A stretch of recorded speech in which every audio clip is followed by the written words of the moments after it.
Enggak, Ibu. Baik, Assalamualaikum warahmatullahi wabarakatuh, Bapak-Bapak. Waalaikumsalam warahmatullahi wabarakatuh. Ya, pada kesempatan ini kita ada di pra observasi ya, Pak Muhdi sebagai coach begitu ya. Iya, Bu. Bagaimana kabarnya Pak Muhdi? Selamat pagi. Alhamdulillah, kabar saya baik, Bu. Selamat pagi. Bagaimana dengan kabar Ibu hari ini, Bu?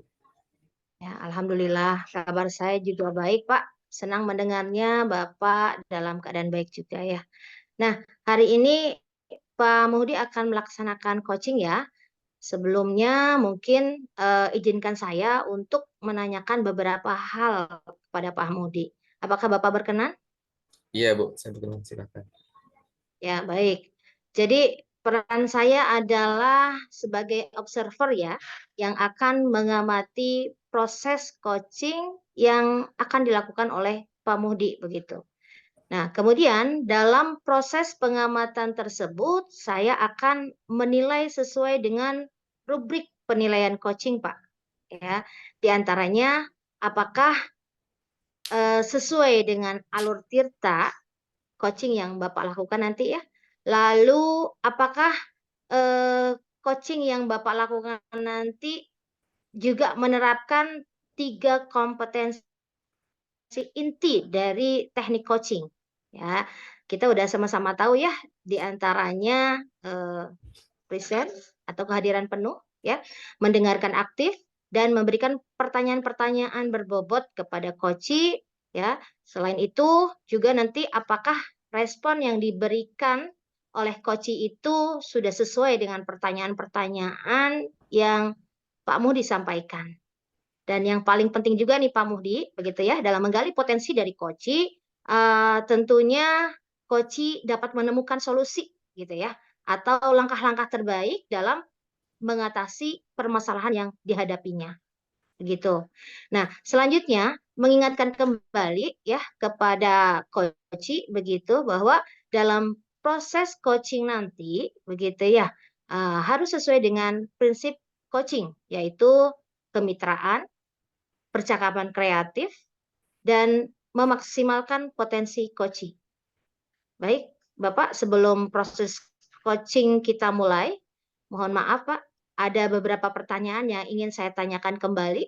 Apakah Bapak bersedia, Pak Mudi? Iya, Bu. Silakan. Baik, terima kasih Pak Mudi. Ya, selanjutnya saya ingin bertanya kepada Bapak, apakah kompetensi coaching yang akan Bapak kembangkan dalam proses coaching ke depannya ini? Ya, terima kasih, Bu, sebelumnya. Untuk kompetensi yang akan saya kembangkan pada coaching hari ini yaitu ada tiga, Bu. Yang pertama, presence atau kehadiran penuh. Kemudian yang kedua, mendengarkan aktif. Dan yang terakhir, yang ketiga, memberikan pertanyaan-pertanyaan yang berbobot kepada coach, Bu. Itu tiga kompetensi yang akan saya kembangkan. Ya, baiklah Bapak, insya Allah saya akan mengamati berarti tiga kompetensi ya yang akan Pak mau dikembangkan. Ya, betul, Bu. Seperti itu ya Pak ya? Ya, Bu. Ya, baik. Selanjutnya Bapak dari ketiga kompetensi inti tersebut ya, secara spesifik nih Pak, mana sih yang ingin Bapak kembangkan begitu? Baik, Bu. Untuk yang lebih spesifiknya, yang ingin saya kembangkan ada dua, Bu. Dari tiga itu yaitu yang pertama mendengarkan aktif, Bu. Dan yang kedua memberikan atau mengajukan pertanyaan-pertanyaan yang berbobot, Bu. Ya, baik. Berarti nanti ke depannya ketika proses coaching saya akan fokus kepada kompetensi Pak Muhdi dalam mendengarkan aktif dan memberikan pertanyaan-pertanyaan yang berbobot ya, Pak ya. Eh, Nah, selanjutnya, Pak, kira-kira indikator keberhasilan dari apa yang Pak Muhdi harapkan gitu dari proses coaching tersebut. Oh ya, mengenai indikator keberhasilan ya pada saat coaching nanti saya harapkan si coach tersebut atau beliau nanti yang akan mampu mendapatkan solusi atas permasalahan-permasalahan yang dihadapinya, Bu. Jadi solusinya Ya. timbul atau muncul dari si coach tersebut. Ya, baiklah. Amin ya, Pak ya. Semoga indikator keberhasilan yang Pak Muhdi harapkan dapat tercapai ya, yaitu Koci mampu mendapatkan solusi atas permasalahan-permasalahan yang dihadapinya. Ya, Bu. Seperti itu ya, Pak ya. Ya, Bu. Mm-mm. Baik, Pak Mudi, saya ucapkan terima kasih atas jawaban-jawaban yang saya rasa cukup ya percakapan pra observasinya. Kemudian selanjutnya silahkan Pak Mudi memulai teknik coaching dengan sebaik-baiknya. Dan nanti setelah proses observasi selesai, eh, tentunya saya akan melakukan percakapan kembali dengan Pak Mudi pasca observasi ya. Semoga coachingnya lancar, Pak Mudi ya. Ya, Bu, siap. Amin. Baik. Terima kasih, Bu. Ya, baik, saya tutup dulu ya Pak Mudi. Assalamualaikum warahmatullahi wabarakatuh. Waalaikumsalam warahmatullahi wabarakatuh. Terima kasih, Bu, kepada Bu Haji Yun. Saya akan melanjutkan proses coaching kepada Pak Rusi sebagai coach Ibu ya. Assalamualaikum Pak Mudi, apakah Pak Mudi mempunyai waktu luang hari ini, Pak Mudi? Waalaikumsalam warahmatullahi wabarakatuh. Iya, Pak. Saya ada waktu bisa. Apa yang ingin Bapak sampaikan, Pak? Iya Pak, ini ada satu yang saya ingin sampaikan kepada Bapak. Ya, Pak. Tapi saya memiliki waktu 15 sampai 20 menit, Pak ya. Apa yang ingin Bapak ceritakan atau Bapak sampaikan, Pak? Iya Pak, terima kasih. Ini terkait dengan saya sebagai pendidik atau guru Pak. Saya merasa sebagai seorang guru atau pendidik, saya merasa ketika saya mengajar selama ini belum maksimal Pak. Ya, anak-anak sering banyak mengobrol ketika pelajaran berlangsung dan terlihat ada beberapa anak yang mengantuk Pak di kelas, sehingga pembelajaran tidak menyenangkan. Apakah pemudi bisa membantu saya Pak? Baik, insya Allah, Pak. Nanti kita akan cari solusinya, Pak ya. Jadi kalau saya boleh garis bawahi, kata kuncinya itu permasalahan Bapak ini adalah pengelolaan kelas, begitu ya Pak. Sepertinya anak-anak tidak fokus Pak, dan terkesan belajar itu membosankan Pak.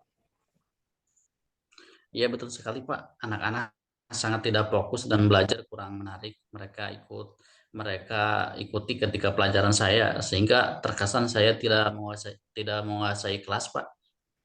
Oh ya, baik. Agar tidak melebar terlalu jauh Pak ya. Sebenarnya dari percakapan ini, apa sih yang ingin Bapak dapatkan Pak? Apa yang Bapak harapkan Pak? Sebenarnya dari percakapan ini saya inginkan Pak untuk mendapatkan solusi atau pemecahan masalah yang sedang saya hadapi. Saya ingin meningkatkan kompetensi saya sebagai guru dalam mengelola kelas sehingga ada perubahan kondisi kelas menjadi lebih kondusif Pak. Wah, bagus sekali Pak. Harapan Bapak. Jadi berarti Bapak ingin meningkatkan kompetensi Bapak dalam mengelola kelas ya Pak. Kemudian, apa tujuan Bapak dalam meningkatkan kompetensi tersebut, Pak? Saya ingin menciptakan kelas yang kondusif sehingga ada perubahan di dalam kelas saya, Pak. Pembelajaran menjadi menyenangkan bagi siswa, anak-anak lebih fokus dan tujuan pembelajaran akan tercapai secara maksimal, Pak. Oh ya, baik. Kemudian, eh, apa sih yang sudah Bapak lakukan untuk menciptakan kelas yang kondusif sehingga ada perubahan di dalam kelas dan pembelajaran bisa menjadi lebih menyenangkan bagi siswa, Pak? Saya sudah mencoba beberapa metode dan model pembelajaran, Pak. Tetapi belum benar-benar efektif, Pak. Ya, bagus, Pak. Sudah mencoba beberapa metode, Pak ya. Kemudian, tadi, Pak, sesuai dengan jawaban Bapak, apa yang menjadi tantangan Bapak dalam menciptakan kelas yang kondusif, Pak, sehingga ada perubahan dalam kelas tadi kembali menjadi kondusif dan lebih menyenangkan bagi siswa, Pak? Ini Pak, saya masih kesulitan untuk mengendalikan siswa yang suka ngobrol dan bicara saat pembelajaran berlangsung, Pak. Oh, begitu, Pak ya. Kemudian, apa yang Bapak butuhkan, Pak, dalam mengendalikan siswa tersebut yang suka ngobrol dan suka bicara out of the topic, Pak, pada saat pelajaran berlangsung? Saya membutuhkan strategi untuk mengendalikan siswa yang suka berbicara dan ngobrol itu di luar topik pembelajaran berlangsung, Pak. Oh ya, bagus sekali Pak. Saya sangat mengapresiasinya. Berarti Bapak ingin meningkatkan kompetensi dalam mengelola kelas dengan menggunakan strategi Pak ya, sehingga dapat mengendalikan siswa yang suka ngobrol tadi Pak dan bicara saat pelajaran berlangsung. Dan ketika Bapak sudah dapat mengelola kelas dengan baik, dapat mengendalikan siswa yang suka ngobrol tadi Pak ya, dan bicara saat pelajaran berlangsung, berarti Bapak dikatakan itu adalah kondisi ideal Pak. Jadi ini yang sempurna lah. Berarti dikatakan ideal Itu kalau kita lihat skala berarti 10 Pak ideal Pak ya. Menurut Bapak nih, kondisi Ya. sekarang yang sudah Bapak lakukan itu Bapak berada pada level berapa Pak? Kalau berdasarkan dari level 1 sampai 10, mungkin saya masih di level 5 Pak, karena saya pertama masih belum bisa memanfaatkan perubahan kondisi kelas yang kondusif dan menyenangkan bagi siswa ketika saya mengajar dalam pembelajaran, serta belum dapat mengendalikan siswa yang suka ngobrol dan bicara di luar topik saat pembelajaran berlangsung, Pak. Oh ya, jadi Bapak masih dalam level 5 Pak ya.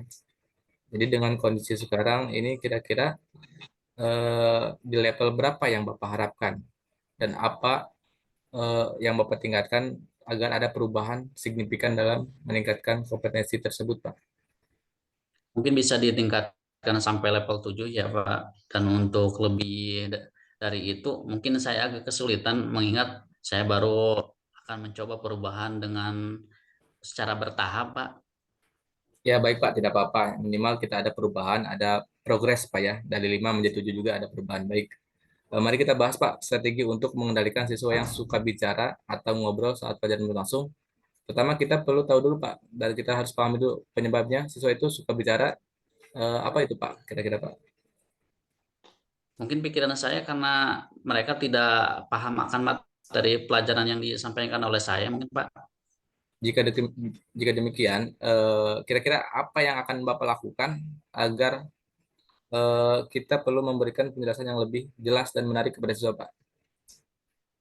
Sepertinya saya harus bisa menggunakan metode atau model pembelajaran yang lebih bervariasi, Pak. Tidak monoton agar bisa memfasilitasi kebutuhan belajar siswa, Pak. Tepat sekali, Pak. Jadi harus bervariasi, Pak. Tidak monoton, Pak. Tidak konvensional, Pak ya. Selain itu, apakah ada strategi lainnya, Pak, yang akan Bapak lakukan selain memberikan tadi metode pembelajaran yang variatif, Pak? Mengingat, Pak, nih, Pak, siswa sekarang itu kan generasi Z, Pak, Gen Z. Jadi sebagai generasi Z itu terlahir pada era digital, kemudian menghabiskan lebih banyak waktu pada perangkat elektronik atau gadget, Pak, kesehariannya. Mengingat hal tersebut, saya akan melakukan strategi lain, Pak. Salah satunya itu dengan menggunakan sumber sumber dan media pembelajaran yang bervariatif dan yang dapat sehingga dapat memfasilitasi siswa dengan kebutuhan belajar yang berbeda serta memahami zamannya atau sesuai dengan kodrat zamannya, Pak, sehingga pada proses pembelajaran akan semakin termotivasi dalam belajar sehingga pembelajaran di kelas itu lebih kondusif, Pak. Oh ya, baik Pak. Sepertinya saya lihat Bapak sudah memiliki gambaran strategi yang akan dilakukan. Baik Pak. Lalu kapan Bapak akan melakukan tindakan tersebut, Pak? Baik, baik Pak, saya sudah melakukan lembaran strategi yang akan saya lakukan untuk mencapai tujuan tersebut, Pak. Ya, gambaran itu kan sudah ada Pak. Tinggal saya tegaskan lagi, strategi tersebut kapan akan Bapak lakukan? Untuk waktunya atau strategi yang saya akan terapkan secepatnya mungkin, Pak. Dalam minggu-minggu ini saya akan melakukan strategi tersebut, Pak. Eh, Langkah apa ya, yang Bapak ambil? Maksud saya langkah Bapak sudah tepat Pak. Lalu apakah ada hal lain yang akan Bapak lakukan? Mungkin saya akan berkolaborasi dengan rekan sejawat yang memiliki kemampuan lebih di bidang IT untuk membantu dan mempermudah, terutama yang berhubungan dengan sumber dan media pembelajaran digital, Pak. Ya, bagus Pak. Kolaborasi itu sangat penting Pak ya. Selanjutnya dari yang sudah Bapak rencanakan tadi, komitmen apa nih Pak yang akan Bapak lakukan untuk menjalankan rencana tersebut Pak? Untuk komitmen untuk hal itu dalam proses belajar mengajar, saya akan mengacu pada pembelajaran dengan metode sumber belajar dan media yang bervariatif, Pak, sehingga dengan kebutuhan belajar dan zamannya siswa, pembelajaran dapat kondusif atau sesuai dengan kodrat siswanya, Pak, dan kodrat zamannya juga, Pak. Ya, baik Pak. Lalu dukungan apa sih yang Bapak butuhkan untuk melakukan komitmen tersebut Pak? Itu yang masih dalam pikiran saya, Pak. Mungkin saya akan mencoba berkomunikasi dan berkolaborasi dengan Kombel itu, dengan kelompok belajar. Jadi kami bisa saling sama-sama mengingatkan, Pak. Ya, itu dia yang sangat bagus sekali Pak ya, sangat tepat. Semoga dapat segera terrealisasikan Pak ya, dan Bapak dapat bekerja dengan suasana hati yang tenang, rileks, dan tidak lagi dihantui rasa yang tidak nyaman. Jadi Bapak bisa mendatangkan siswa Bapak dengan baik Pak. Amin. Terima kasih banyak Pak untuk waktunya mendengarkan keluh kesah saya yang terkait dengan pembelajaran yang kurang kondusif. Saya sekarang merasa sedikit lebih lega Pak. Semoga nanti saya akan menjadi guru yang bisa memberikan teladan kepada siswa saya Pak. Amin, amin Pak. Sama-sama Pak. Saya yakin Bapak pasti bisa Pak. Baiklah Pak, saya rasa sudah cukup Pak ya. Ya, terima kasih Pak. Sama-sama. Saya tutup Pak ya. Assalamualaikum warahmatullahi wabarakatuh.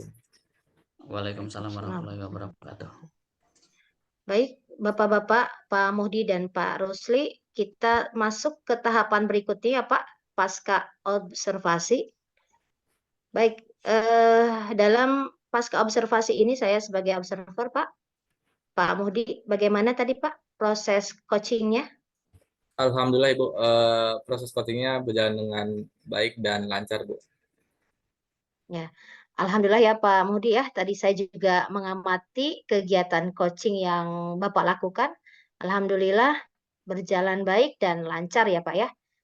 Baik Bapak, setelah proses coaching tadi ada beberapa pertanyaan yang akan saya tanyakan kepada Pak Muhdi dalam proses coaching yang sudah Bapak lakukan.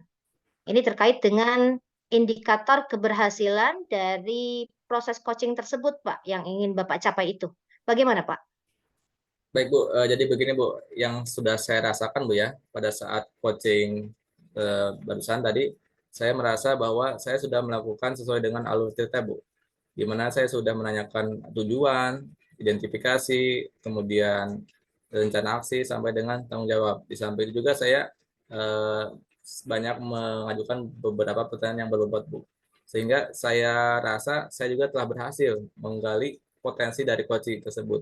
Dan kemudian coach tersebut bisa menemukan solusinya Bu atas permasalahan yang dihadapi. Ya, luar biasa sekali ya Pak ya hasil pengamatan saya juga dari proses coaching tersebut. Ya, memang Pak Modi sudah sesuai ya dengan alur Tirta ya. Kemudian juga Pak Modi sudah apa namanya menerapkan 3 kompetensi inti coaching ya dalam percakapan tersebut ya. Terus kemudian yang saya lihat juga Pak Modi sudah mengajukan pertanyaan-pertanyaan yang sangat berbobot ya. Dan kalau saya nilai nih Pak, dalam skala 1 sampai 4, ya Bapak layak mendapatkan nilai dalam skala 4, kalau menurut saya ya. Semoga ke depannya nih, Bapak lebih terampil dalam melakukan coaching ya, dan membantu coach-coach yang lainnya dalam mengatasi masalahnya. Nah, setelah ini pertanyaan saya adalah apakah masih ada Pak kompetensi yang ingin Pak mau dikembangkan atau Pak mau dilatih lagi? Baik, sebelumnya saya ucapkan banyak terima kasih Bu atas penilaiannya, itu menjadi motivasi yang sangat memotivasi sekali bagi saya Bu. Di samping itu kompetensi apa yang akan saya kembangkan lagi ke depannya, saya ingin Bu mendalami lebih dalam tentang alur tirta Bu. Dan saya juga akan berlatih lebih banyak lagi sehingga saya bisa melakukan coaching dengan baik lagi Bu, ke depannya. Ya, baik Bapak, luar biasa sekali motivasi Bapak untuk menjadi seseorang yang lebih baik lagi ya Pak ya. Tentunya itu adalah hal positif ya. Mudah-mudahan saya doakan apa yang Bapak harapkan bisa terwujud ya. Terima kasih Bapak sudah melakukan coaching dengan sangat bagus. Sepertinya mungkin kegiatan pasca observasi ini saya akhiri Bapak ya. Dan kurang lebihnya saya mohon maaf. Terima kasih. Assalamualaikum warahmatullahi wabarakatuh. Waalaikumsalam warahmatullahi wabarakatuh. Saya juga ucapkan terima kasih Bu.